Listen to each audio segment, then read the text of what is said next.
Hallo zusammen, heute möchte ich euch zeigen, wie man an einer voll integrierten Spülmaschine die Frontblende demontiert und montiert.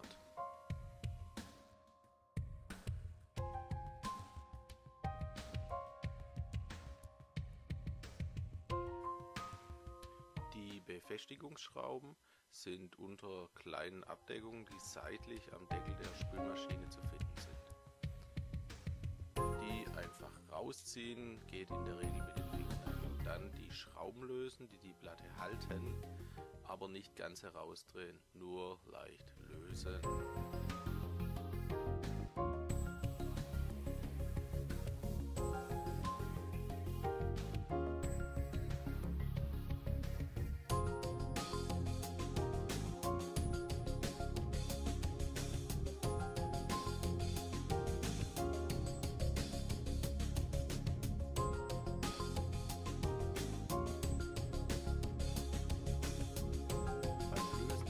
Schraube sollte man die Frontblende etwas festhalten, damit diese nicht gleich auf den Boden fällt bzw. sich selbstständig auslegt.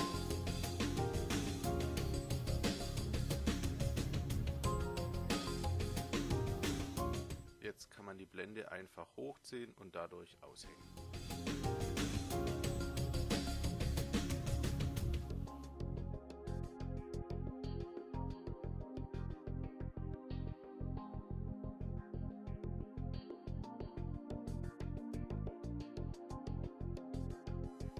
Um die Front wieder zu montieren, muss sie einfach nur mit den Haken in die Tür eingehängt werden und dann seitlich wieder die Schrauben angezogen werden.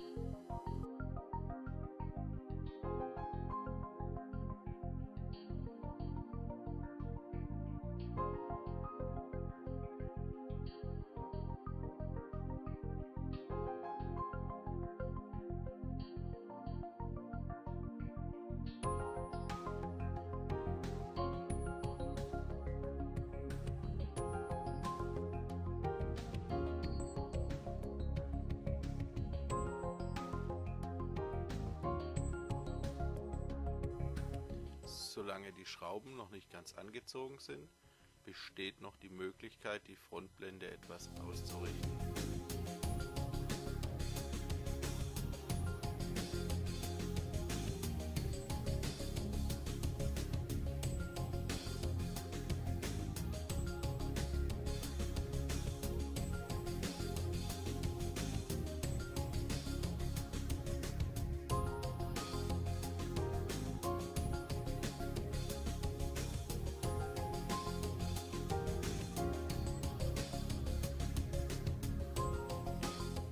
Schluss werden alle Schrauben angezogen und die Abdeckung für die Schrauben einfach wieder auf die Löcher gesteckt.